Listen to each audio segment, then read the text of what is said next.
ladies and gentlemen, this is Daisy Mae's first video.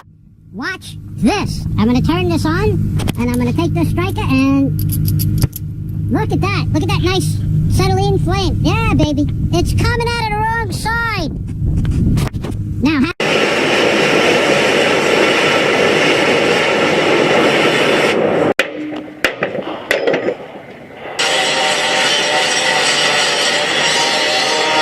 can see. Okay, go ahead. Yes, it's okay. The robo boot is protecting me, and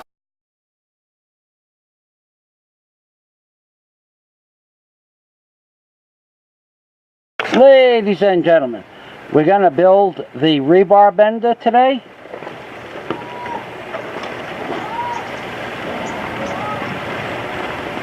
By grinding the parts. I'm grinding the parts that go over here. I'm just going to clean this up a little bit, and then I'll explain the whole procedure.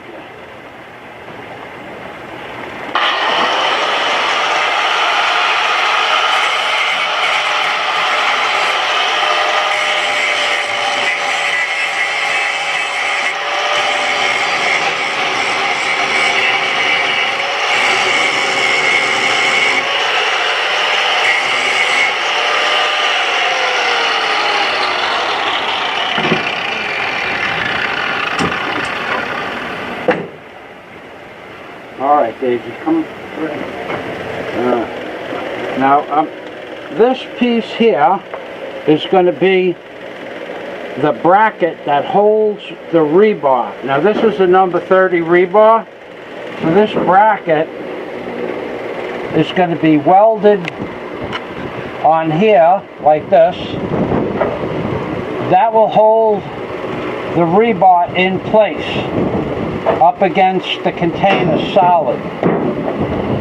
Then when the door opens up, I'm going to have another bracket, which is going to be another part 2 or part 3, after I get this welded. And then I'm going to put over here, I'm going to put a saddle right here underneath the rebar to keep it at the right height, which is level with the, I already have my stanchions. Okay, you take off the camera cord.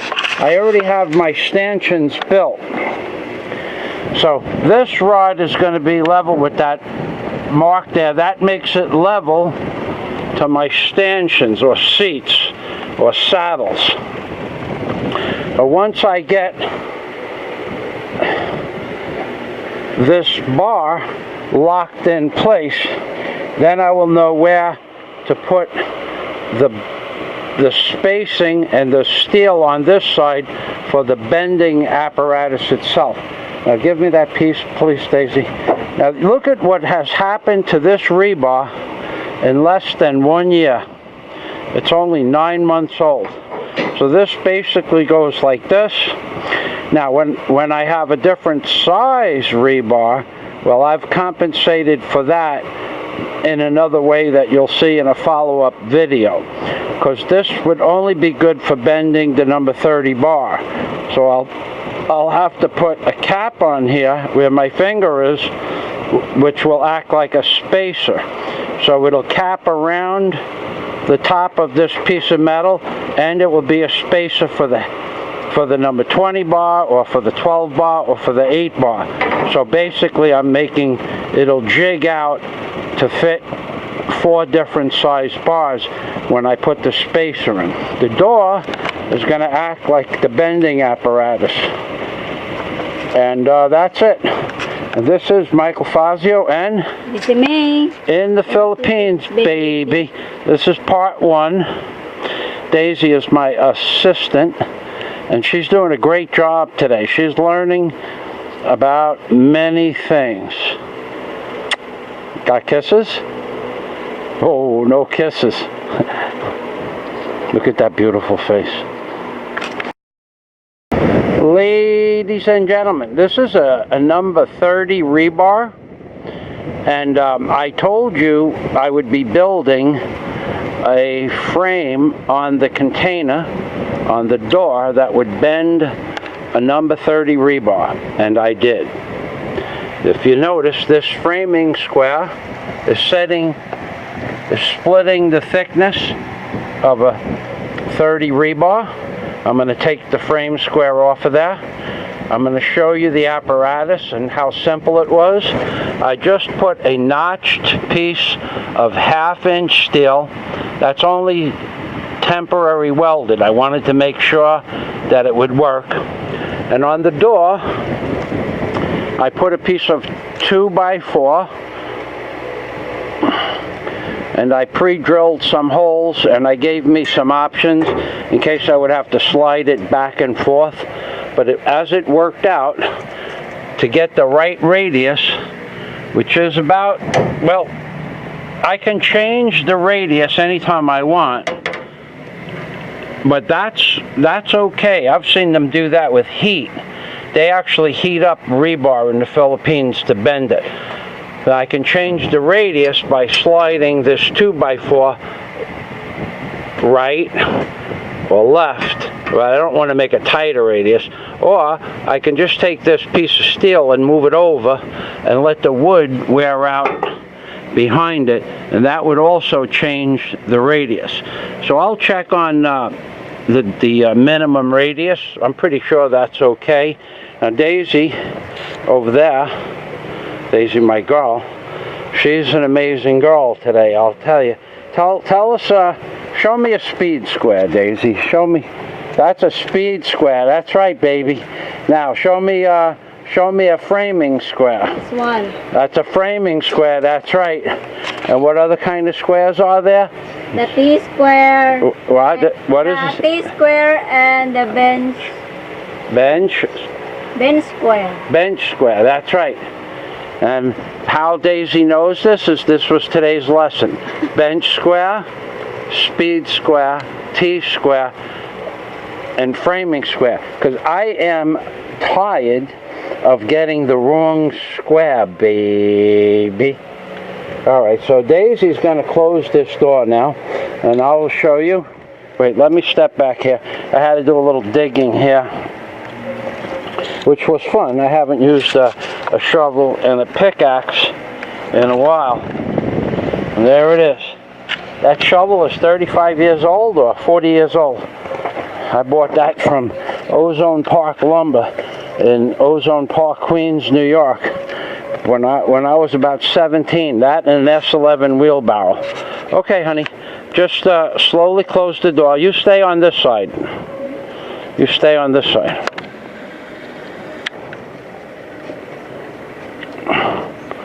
Okay. All right, so you... All right, now open the door slowly. Okay? So basically when that rebar is protruding out from the edge of the container, it slides on that piece of 2x2, and then right there is where the 90 degree is. I can adjust that 90 by sliding the metal or the 2x4 to the right and making a bigger radius, but I think a tight radius is okay. So this is Michael Fazio and This man in the Philippines. baby. All right, let's see if we could get both of ourselves in here. This is Michael Fazio and This man in the Philippines, baby. That's right.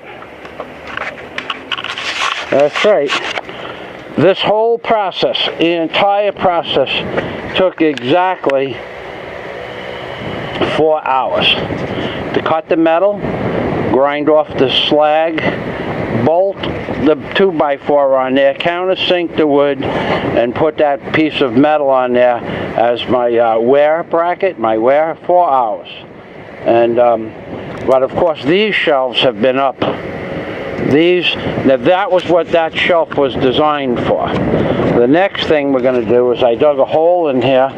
I'm going to get a bucket, a 5-gallon bucket, and put it on top of that piece of plywood, and that's where the acetylene, well, that's where the oxygen tank is going to go, because the oxygen tank is 60 inches tall, and the acetylene will sit on top of this rock. I'll put a board on top of there, and then when I have the tanks in this location here, the gauges will be only this high, and I'll have a tarpaulin over that, but I don't leave the gauges on at night anyway. But why don't I leave the gauges on at night? Because the gauges leak. They bleed out. So God day to everybody from Michael Fazio in the Philippines, baby.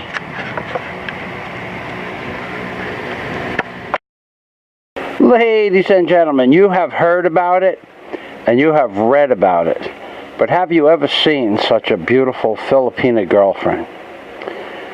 The answer has to be no, because she's the most beautiful Filipina in all of the Philippines. Mayan buntag, Daisy May. Ang buntag po, Michael Fazio. Alright. So what are we going to do today? We're going to bend some metal? Yeah, that's right. That's right. So I'm going to show you my rebar bender, which Daisy's going to walk over to the end of what looks to be the end of the container door, cargo container door, and I'm going to show you a piece of rebar, piece of half inch, it's actually 9/16 rebar, and Daisy's going to bend that rebar by... On the other side.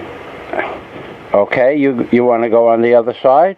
Okay, so you can either push on this door or pull this door. Now notice the rebar bender is not only on the container, which is where we decided to put it, but it's also in my bathroom, because this is where we take a bath and a shower. Hard to believe, but we have protection from the wind. Wait, Daisy, just give me a moment.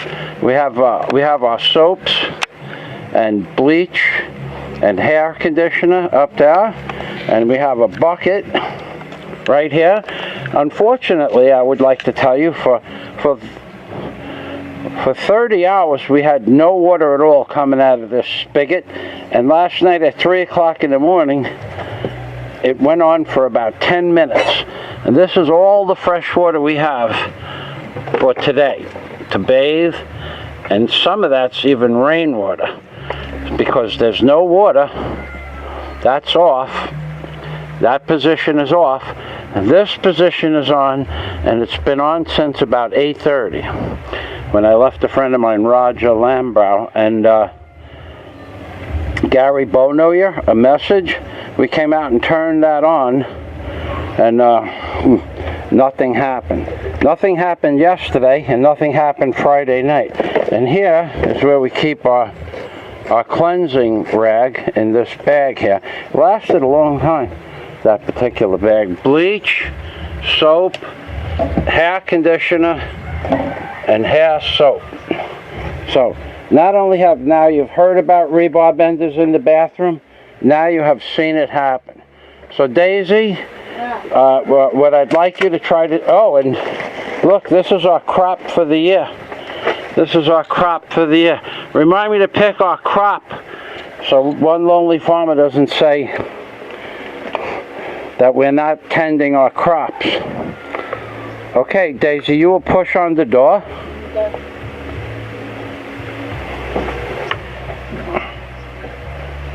Go ahead.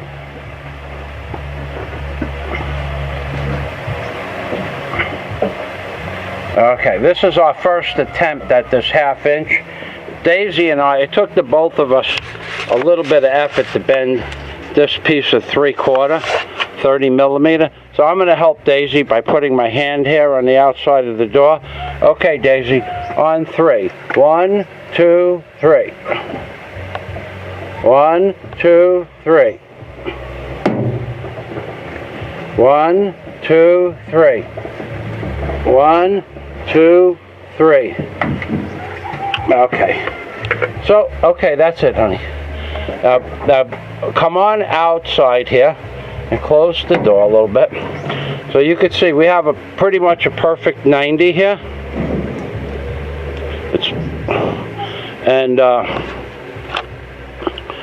And we have, it's actually about 92 degrees. This is just experimental. So what I'm going to do is I'm going to take the machine, when I want to bend the big rod, and put a chain over here, which I just painted yesterday. I'm going to take this chain right here. I'm going to put it on this hook on the back of the bucket, and I'll put it on that door, and I'll just put that rebar up to whatever size I wish and pull that door open with this machine, and it'll work just fine. We did the 3/4 by hand yesterday. I have to tell you, it was very hard, but we did it by hand. So this is our homemade rebar bender in the Philippines, baby. That's right. That's right. 2 years ago, if someone said you'd be bending rebar, what would you say? If someone told you you would be bending rebar, what would you think 2 years ago? If I told you you would be a metal specialist, not but you would say ba ka kun ka. All right, say Amping Permi from Michael Fazio and This is me. in the Philippines, baby.